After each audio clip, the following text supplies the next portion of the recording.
This video's most important person isn't me. I first jotted down the idea for what I'm sharing right now 3 months ago, in May of this year. At the time that I wrote it, and that I initially wrote it, I had 158 subscribers on a channel that's almost 18 years old. If you want a play-by-play on how to gain nearly 10 subscribers every single year, then sign up for my digital course, YouTube Growth for Independently Wealthy Immortals. I've had this notion that videos on a YouTube channel should typically get, or expect to get, about as many views as they have subscribers as a baseline. So my ancient fledgling channel should get somewhere around 200 views on average for a video. When I look at video statistics for my channel, would you care to guess how many of them meet that arbitrary baseline? Any guesses? 3 videos. So, as a metric, that expectation is not rooted in any way, shape, or form in reality. It's just what I feel should be the case. Within my own tiny catalog of videos, there are a few standouts.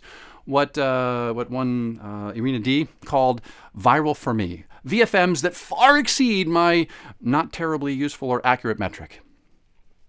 Ed Lawrence of Film Booth fame and Creator Booth had a conversation with me directly by publishing a video that I watched about 7 editing mistakes. And tip number something or other was about expectations and not meeting them. So I looked at the videos that I've published and the best and worst performing videos that I've released in the last 13 or 14 months. One of my 2 best performing videos, a VFM, if you will, is horrible by every measure that I have learned. The title is meh, the thumbnail is muddy and poorly laid out, and the editing is so amateurish that I cringe whenever I watch it. It has 2 things going for it, though. Well, 3, actually. First off, the message. Great packaging is worthless without a great idea. I struck a chord with something a lot of people feel, well, a lot for my current reach, and I expressed it in a way that resonated with them. Number 2, expectation. This is the piece that fell into place after watching Ed's video. The style of the video matched what people expected from the message. I enjoy stretching my editing skills and searching for my own personal style, but people who want to explore the sort of topics that I've been sharing about are turned off by flashy graphics and interesting cuts. Number 3, authenticity.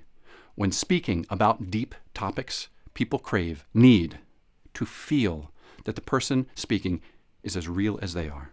Authenticity itself is a trend currently going on YouTube, with people talking in a more conversational tone, holding their microphone. Oh, I'm not holding my microphone. Well, they're holding their microphone, and maybe I'll pick one up at some point, to make it feel more real.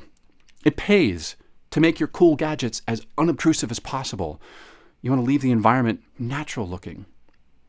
Think of how great makeup looks when it doesn't look like makeup.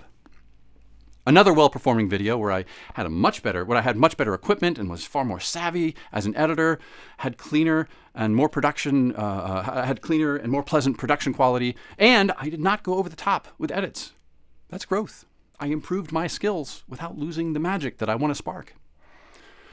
Then there's a video I published back in February that I spent upwards of 100 hours editing. In the 6 months since I published it, 68 people have traded their precious, irreplaceable time to bask in the glow of my editing prowess. Humble pie, you are so tasty. I lost sight of every video's most important person.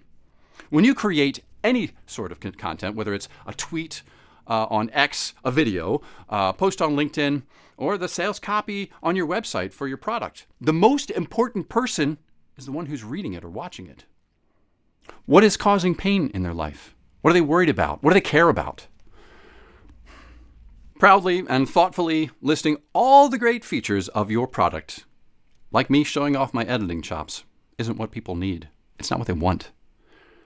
Make people feel heard. Let them know that you're someone who understands them, responds to their needs, and can offer real working solutions, whether it's an instructional or entertaining video, or you're describing how your service removes obstacles that prevent them from reaching the goals they have in their lives. I want to be creative. I want to be original, or at least impart my own unique voice and energy.